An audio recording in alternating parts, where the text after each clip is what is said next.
Hi everyone, welcome back to the Off the Bar podcast. My name is Brandon, and today I'm joined with Ben, and we are going to talk about recent events in soccer or football. Pretty much discussing the fact that the Ballon d'Or has been canceled this year due to league pausing and then the restart and all that kind of stuff. Some of the more reactionary stuff is obviously the fact of certain players got robbed who. We're going to talk about who we think we could have won it this year.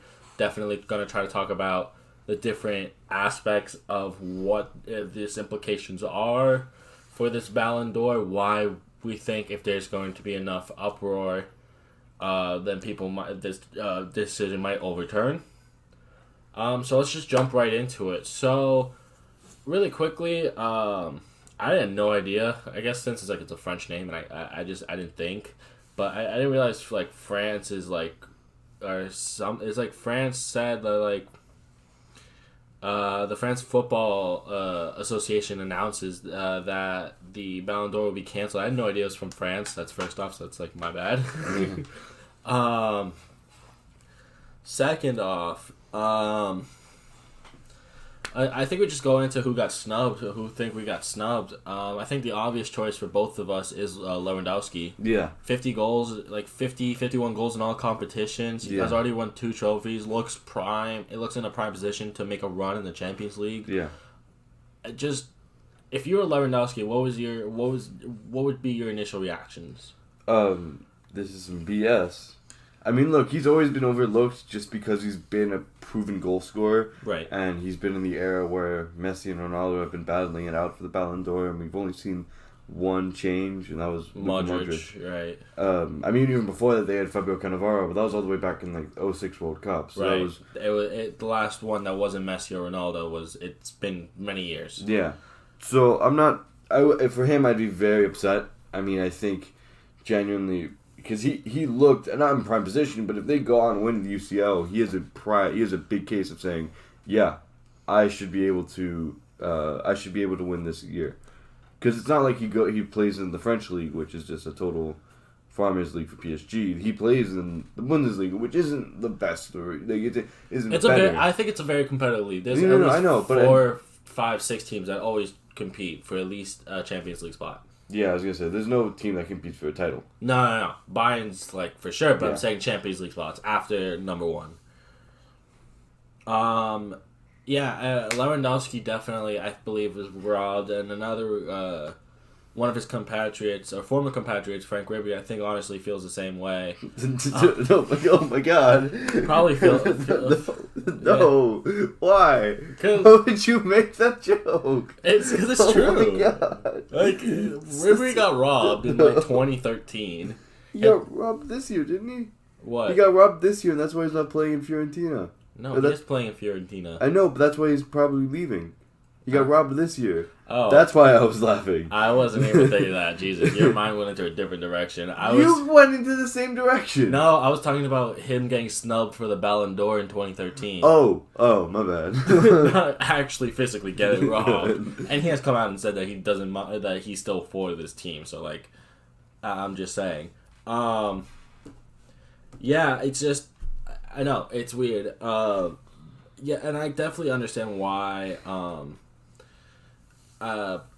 There has been some outcry and some outpour because I think we all expected Lewandowski to sort of win this year. I don't know if expected, but he was definitely in the race, especially if they would have made a run in the Champions League. Right. I think realistically, if they already have a good advantage over Chelsea because they already played the first leg. Yeah, right? they're 3-0 up. 3-0 up, right.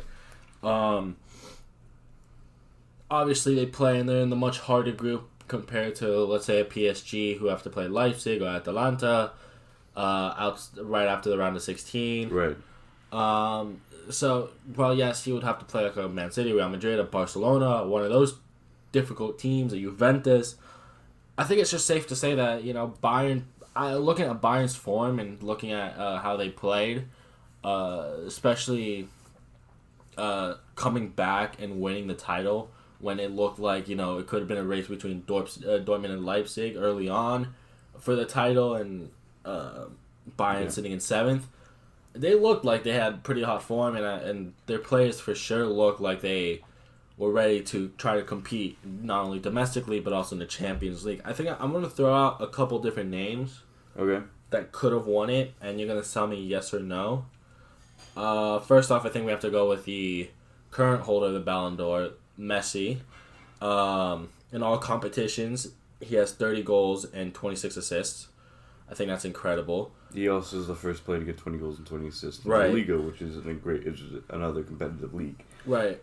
So, yeah, I mean, he was definitely a contender this year. I'm sure that the odds makers would probably favor him more just because he's won it all these times. Right. Another one, obviously, is Ronaldo. Is it, though? Is it really obvious? I think it's a little bit obvious. I know he's a little bit. I know since his move to Juventus, it has seemed he's been on a little bit decline. Well, without penalties, he's only had 19 goal contributions. Okay, but us, we're Manchester United fans. We can't complain about penalties. So calm down about that. 34 goals and 7 assists in all competitions. I know the assists aren't there, but 34 goals in 42 appearances has to be pretty good. Especially 2 in the Champions League and two goals in the Champions League and 1 assist. And in the Serie A, he's been killing it. Obviously, in 30 appearances, he had 30 goals and 6 assists. And another name I want to throw out there, and you and I have been kind of debating all day over this one, is Benzema's numbers. In 47th appearances, he has 26 goals and 11 assists. Okay, let me explain to you why I've been saying this. Put any other person in that role. Put any other striker. So I use Martial as an example just because his numbers are somewhat close to Benzema's. Put any other striker in that role, and I think they get more goals. Give someone else the talent behind him. Give someone else, I know this is the Paul Pierce versus Dwayne Wayne kind of argument, but give someone else the talent behind Benzema. Behind Benzema that he's been lucky to have. Give someone else that, and you could probably see a better season. And he kind of benefited off of, Hazard didn't have a good year. Vinicius, they didn't have great goal years. Right. So, I don't know. I mean, yeah, he's been in fine form since the restart, but I don't know if that's really... I don't know if you can really make a case for Benzema. I believe you can, just for the fact that he has contributed, and I feel like he has been one of the big reasons as to why Real Madrid did win the title. I feel like his goal contributions and his ability to fit into Zidane's system has honestly been done very well. In my opinion, was he on maybe a top 3, top 4 list? If he was number 5, I would say if he was on the top 5 list, I would say he's number 5. I believe he could have had a shot, especially if Real Madrid went farther than Bayern, to move up that list. Sure, yeah. If he would have done extremely well in the Champions League, which is, again, a lot of deal breakers for a lot of teams, for a lot of players, I should say. Right. Then, yeah, he could be looked at as someone who has done pretty much better. But if you look at, if you're going to go based on stats, which is... I think is one of the main, if not the main element to having a great year. Ciro Immobile has more goals than him. Okay. He has 31 in all competitions. Right. Which, then again, Lazio feeds off of Ciro Immobile. Right. So I'm not saying... there's a different comparison to that. But, I don't know. I think there is a case to be made for him, and I'm not saying that... But I think he's an outside shot for it. Okay, so... before we continue on with players that we think could have won it this year, if they allowed it to continue, do you think if the Euros went on as scheduled, do you think that would have contributed to it? Obviously, it's a big contribution. Do you think if you looked at Benzema doesn't really start for France, and he hasn't really... I don't think he has played for France for a while. Yeah, he hasn't played since, I believe, the World Cup. Right. Obviously... A couple years ago, not the new one. Right, yeah. Ronaldo, obviously, is going to be the main man for Portugal. How big of a factor would it be for a Robert Lewandowski who domestically and probably across Europe and in the European competitions has done really well, but given the fact that, Poland aren't necessarily a big force in the Euros, not to say that they have a bad squad, I'm just saying that they, they're not, if they're not in a group of death, I expect them to get out. But if they're in, let's say, with an Italy and a Spain, I expect Italy and Spain to go out. Yeah. To go in and Poland to go out. Yeah. How big would that contribute to, let's say, Lewandowski, for example, to his chances of winning a Ballon d'Or? I think, well, number one, him being the best player for Poland in a long time. I think he's always been kind of the best player for Poland ever since he's really stepped up to that kind of elite level. Right.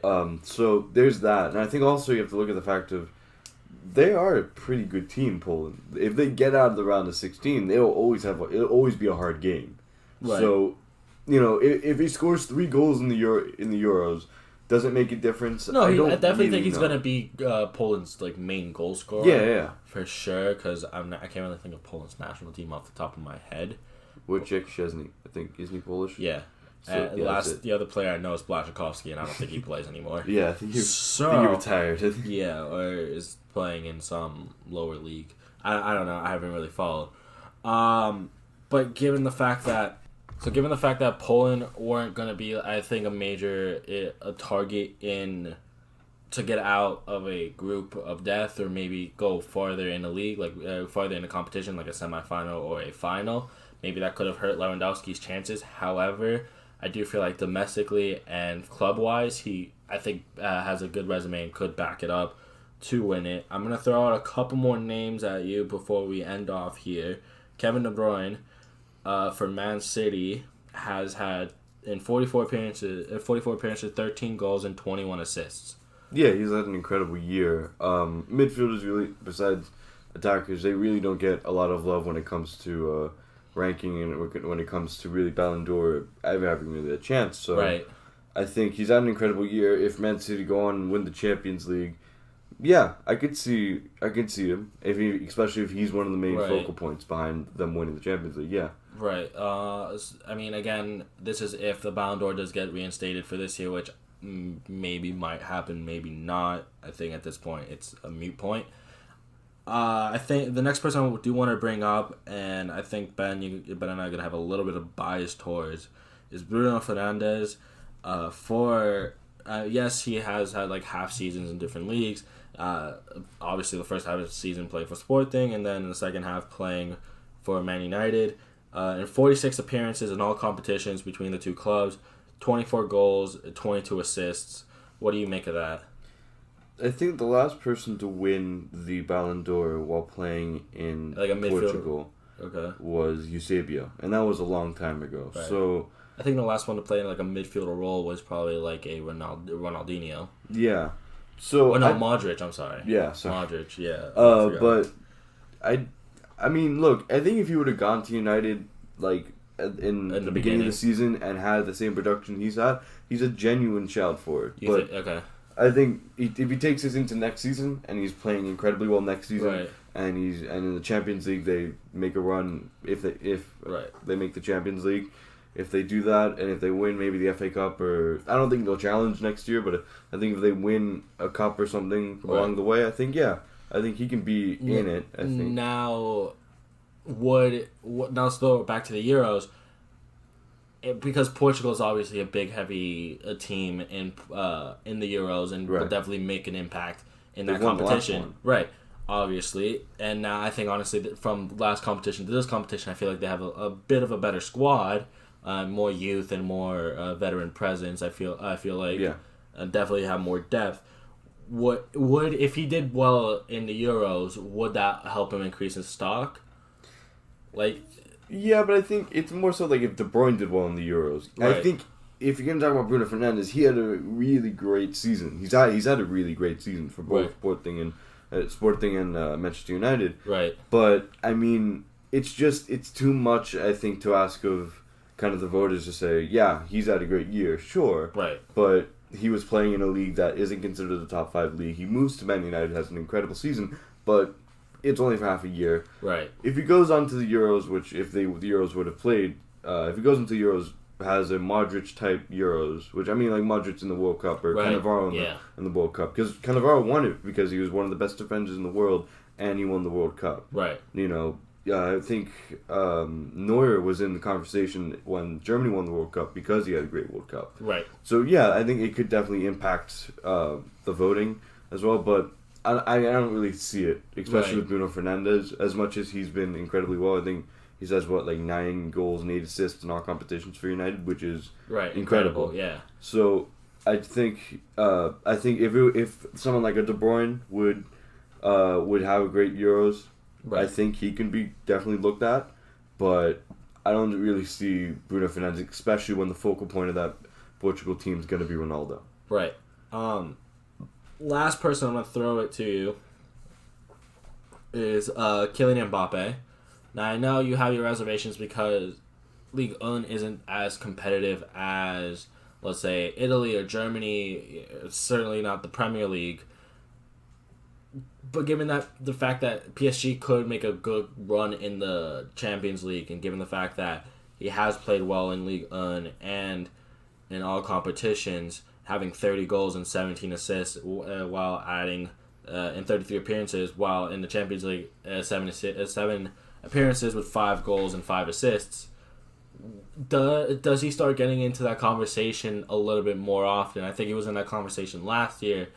Does he start getting into that conversation more often, or does he need to make that next step to a Real Madrid, to a big, not saying PSG aren't a big club, but on a much more grander stage and a much more competitive competition?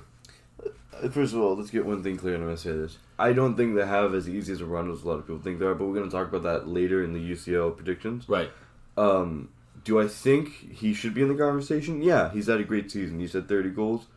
Yeah. But, I mean, to play, and you're playing alongside Neymar, you're playing alongside all these, really, Icardi, Di Maria, right. All these really great players. If he would have had a great Euros like he did in the World Cup a couple of years ago, yeah, I think he could be in the conversation. But you have to keep a reservation. I know it's France football and that they could be a little bit of bias, right. But you have to keep a reservation because PSG are always going to win that league. Right. I mean, we saw with Monaco the fact that they were able to sort of maybe pull up that upset, especially with a younger Kylian Mbappe, a Radamel Falcao having a revolutionary season a couple of years ago and just having an all-around balanced squad being able to win. And then, obviously PSG with their oil money bought all these good players, including Mbappe, and now their dominance is kind of reasserted. I'm always on the side of if he does well, no matter in what competition, and so that's why I threw Bruno Fernandes also at you. No matter in what league or what competition, he still should be looked at as a potential candidate. I think that's why we also saw guys like De Ligt and De Jong before their big time moves to Barca and Juventus respectively. Get a sort of nod or get a shout as to, hey, we are still showing love and still showing appreciation to teams players outside of the top 5 leagues, even though it's most likely they're not going to win. They're still on a tier list and on a short list of players that could potentially win it. And I definitely believe that while yes, France is in a top 5 league, Mbappe does need to step up and maybe go to a Real Madrid in a much harder competition, because in France it hasn't really been that much. It hasn't have the difficulty of scoring, and he's proved in the Champions League that he can play against big competition. It's not like, hey, I'm killing it in France, but I'm really not showing up in the when it comes to playing other teams around the world. I'm also killing it for PSG against Real Madrid, Dortmund, Galatasaray, Club Brugge, just to name a few. I mean, I know that's who's been in their group this season. I mean, he was revolutionary when he came out when he came for Monaco and he helped beat Man City. Right. He tried pulling the turnaround against Juventus. Right. He's shown that he's not just a great player in France. Right. I certainly believe that if he does move to a Real Madrid, I for sure see him possibly winning the Ballon d'Or somewhat of a consistent time like a Messi and Ronaldo have. Yeah. I think it's just given the fact that he needs to make that next move and make that next step. But I think it's also a wait and see period, and it's also this whole conversation has also been a what if because, like, to just reiterate, the Ballon d'Or has been canceled, which sucks for this year. I don't really understand why. Maybe because of some leagues canceling. However, they can still base their judgment on the Champions League. They still can base on their judgment based on competition prior. So yeah, prior to the lockdown, prior to restart, right? It's not like there wasn't any football going on. Yeah. Hey, wait, can I throw one more at you? Yeah. Jadon Sancho. 20 goals and 20 assists in all competitions. Yeah, I think he definitely deserves a shout. I definitely feel, he definitely deserves a shout. Again, as a young player, he is going to be probably looked at as maybe on a short list as well. And especially if he had a good Euros this season, and especially if he had a deep, they can't have a deep run in the Champions League. I feel like because he's at Dortmund and they kind of bottled winning the league, the Bayern just had an incredible run of form, right, to make that surge to win the league. They didn't win the DFB Pokal, they didn't win any domestic cup trophy. I think that voters are also gonna look at that. Not to knock Sancho's ability, because Sancho's ability has been really good before lockdown and post and after the restart. Right. But I just feel like I feel like again he has to go to a club that's gonna win trophies, right, on a more consistent level. Do you think, and I think this was the case with Angel Di Maria, do you think if he moves to Manchester United, he's looked at as a candidate? Because we saw with Angel Di Maria that he wasn't the main focal point of that Real Madrid team. Do you think that if he makes the move, because he not only has he had a great season, he might have a great Euros. Yeah. He goes on and makes the move. That's a great year for him. Do you think he at least gets a shout in the World 11? Do you think he gets a shout even in the Team of the Year? Yeah, in the Team of the Year. Do you think he gets a shout for the yes, I think it also depends on where you're going to play everyone.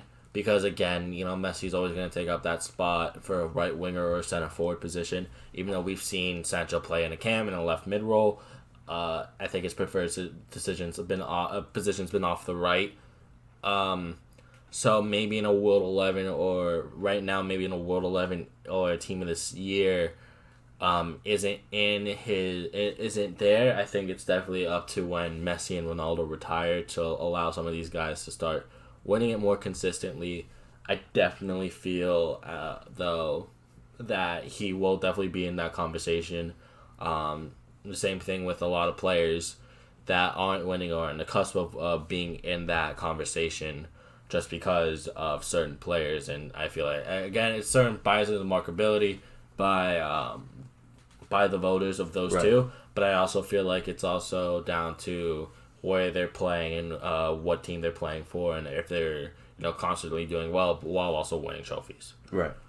Yeah, I think that's a good point, because you have to look at, and last year was a great point of it. Ronaldo wasn't in World 11 until they had to add him on. Yeah. Yeah, they had to in Ultimate Team. I can tell you that they had him as the 12th guy, because for the past couple FIFAs they've been saying we'll have a team of the year, 11 plus the 12th man. Right. And this year was Ronaldo. They had to kick out Conte to add Ronaldo and switch a formation from a 4-3-3 to a 4-4-2. And so for sure, it's definitely looking like the decline and looking like it could change. But just sticking to the point of the fact there won't be a Ballon d'Or to kind of judge who for sure is going to get into that position, I think it makes it a little bit more difficult. But I also think it means there's more. There could be a little bit more possibility and a little bit more open to who gets in this year and who gets what. Right. Yeah. I think that's gonna wrap up today's video. I hope you guys did enjoy. Again, hopefully maybe the Ballon d'Or does get reinstated. I think definitely there's enough to base the Ballon d'Or. There's enough competition. There's been enough going on before lockdown that we could have judged the Ballon d'Or, the winner of the Ballon d'Or on. And again, I think Ben and I can both agree it probably would have been Robert Lewandowski winning it for sure. Let us know what you guys think in the comments section down below. Were we right on some points? Were we wrong? Also, don't forget to like and subscribe and check us out on Instagram and Twitter. Links will be down right in the description down below. Again, hope you guys enjoyed and have a good day and stay safe.